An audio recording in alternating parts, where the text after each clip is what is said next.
যে ধর্ম ছাড়াও আমি একজন ভালো মানুষ হতে পারি, আমার শৃঙ্খলা আছে, আমি অন্যের ভালো করতে পারি, কারোর ক্ষতি না করে একটা সুন্দর জীবনযাপন করতে পারি, কোনো কঠোর নিয়ম না মেনে।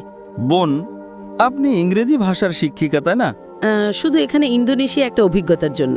ইন্দোনেশিয়ায় এখন আমি যখন ইংরেজি বর্ণমালা শিখেছি, আমি জানি তার ক্রম হলো ABCD। না না না না, BAZYD। আপনি কি না মানবেন? না। কেন? আপনি তো বলবেন আমি সঠিক। এটা ঠিক না ভুল? ABCD ছাড়া কি ইংরেজি শেখার অন্য কোনো উপায় আছে? কারণ আপনি জানেন এর একটাই উপায়, শুধু একটাই। আপনি বলতে পারেন না ZADPL? আপনি কি বলতে পারেন? যদি 10 জন লোক এসে আপনাকে বলে চলুন ইংরেজিতে বর্ণমালা শিখি ZYAL, আপনি কি রাজি হবেন? আপনি কি বলবেন আমি সঠিক কিনা? কেন? কিন্তু আমি কি করে জানবো যে একজন অধার্মিক পটভূমি থেকে আসা মানুষ আপনার পথটাই সঠিক পথ? আপনি খুব ভালো ইংরেজি জানেন তাই না? আপনি আপনার ইংরেজি গান নিয়ে আত্মবিশ্বাসী। হ্যাঁ। আপনি কি 100% নিশ্চিত?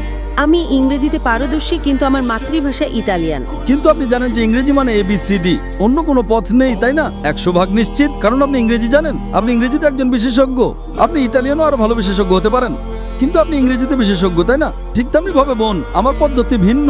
আমি বলি আপনি আমাকে ইসলামের চেয়ে ভালো কোনো ধর্ম দেখান, আমি আজই তা গ্রহণ করব।